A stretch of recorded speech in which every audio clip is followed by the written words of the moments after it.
Bonsoir, chers apprenants, et bienvenue à cette leçon qui est centrée sur l'ethnophilosophie. Et nous allons commencer par la justification. Pourquoi est-ce qu'on enseigne cette leçon?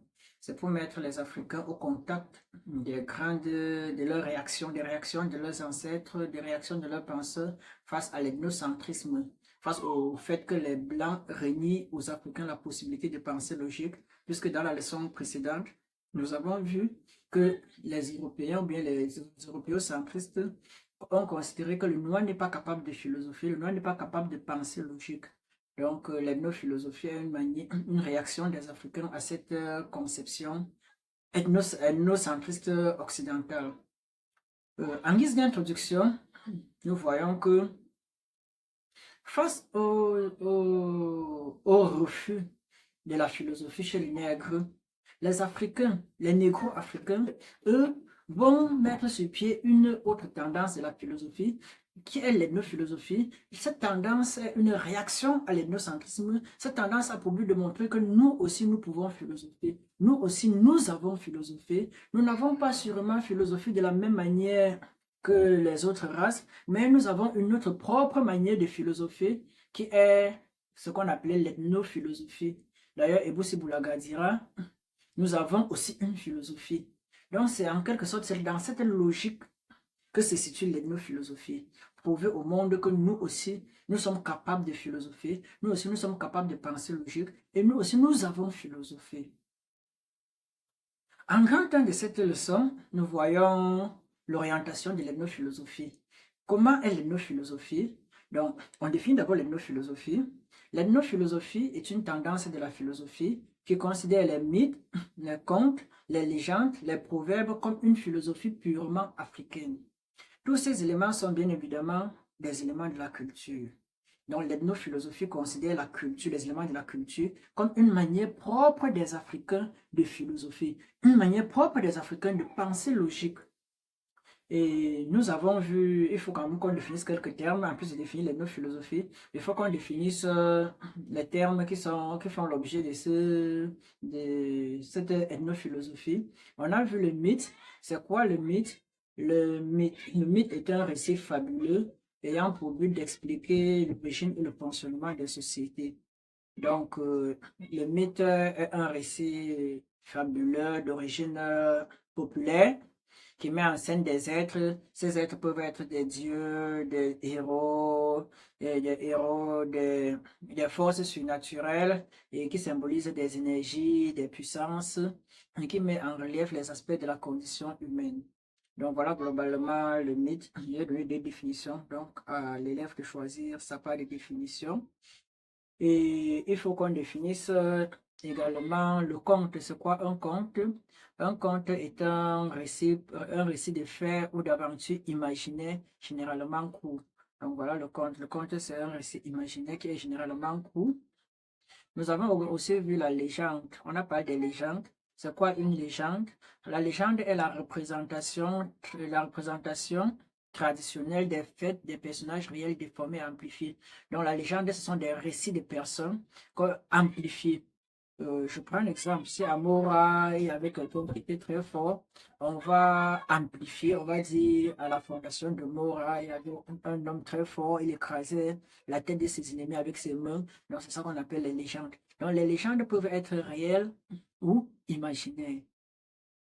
Et maintenant, le proverbe. C'est quoi un proverbe? Un proverbe est une sagesse, est un dicton populaire véhiculant une sagesse.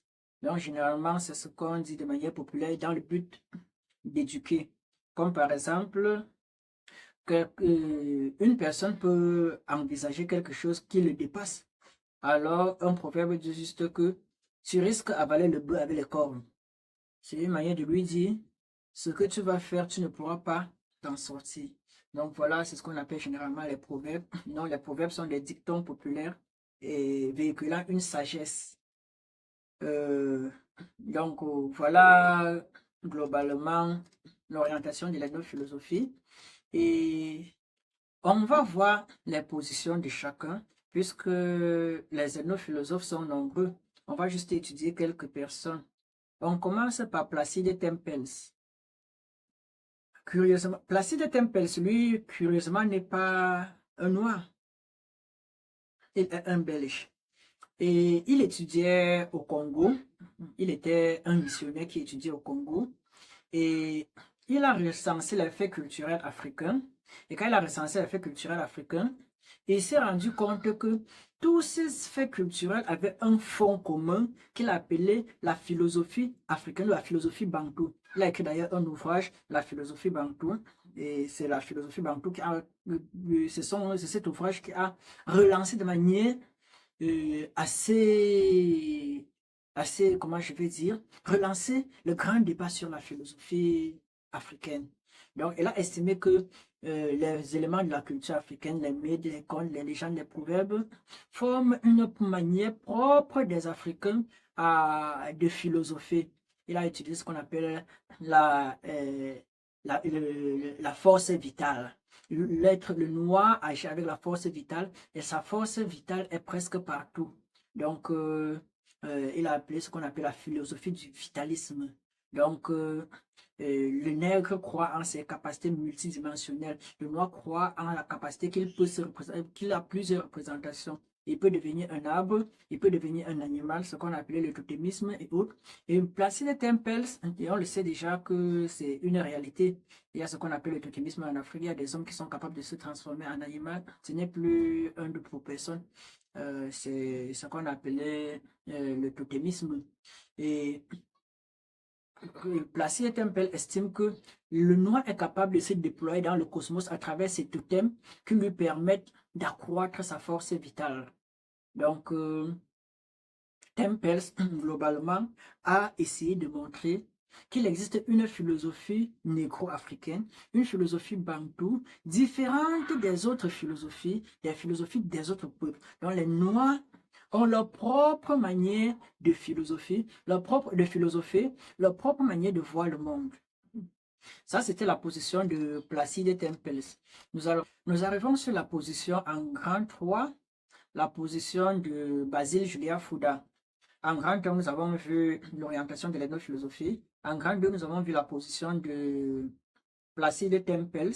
Et en grand 3, nous voyons la position de Basile Julia Fouda. Donc, pour Basile Julia Fouda, philosopher, c'est interroger le monde pour le comprendre et l'expliquer, l'organiser et le totaliser. Voilà la définition qu'il donne à la philosophie. Il considère la poésie, la religion, l'art, les mythes, les légendes, les contes, les proverbes. Il estime que tous ces éléments ont un fond commun, un lien commun qui forme ce qu'on appelle la philosophie africaine. Dans tous ces éléments, il y a un lien. Il y a un lien idéologique qui caractérise tous ces éléments. Et c'est ce lien idéologique que Basile Julia Fouda estime que c'est de la philosophie purement africaine. Et il estime que dans chacun de ces éléments intervient ce lien qui assure la cohésion de tous les éléments, leur structure d'ensemble. Par exemple, dans chaque proverbe africain se cache une philosophie de l'homme africain. Dans chaque légende africaine se cache une philosophie de l'homme africain. Dans chaque proverbe, dans chaque élément de sa culture, se cache un élément de sa philosophie. Donc sa philosophie s'exprime à travers sa culture.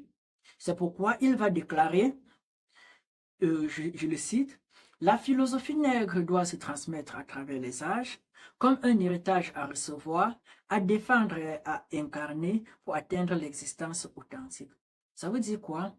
Notre philosophie, qui se représente dans notre culture, nous a été transmise de génération en génération et chaque génération doit prendre cette philosophie, l'incarner, l'appliquer et la transmettre aux générations futures.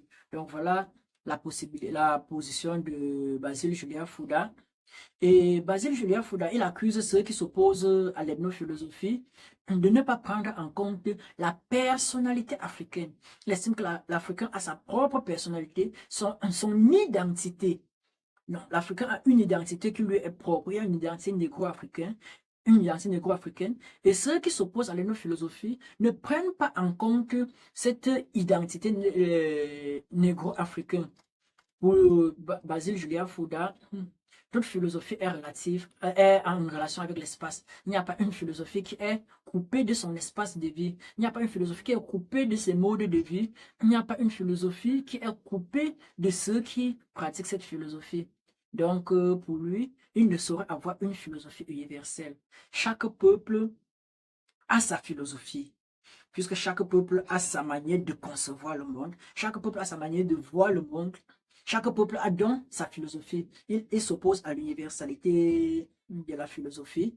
Et il estime que pour ceux qui prônent l'universalité de la philosophie, veulent tout simplement imposer la philosophie occidentale en Afrique. Ils ne prennent pas en compte la particularité de l'homme africain, la particularité de la philosophie africaine, la particularité de la pensée négro-africaine.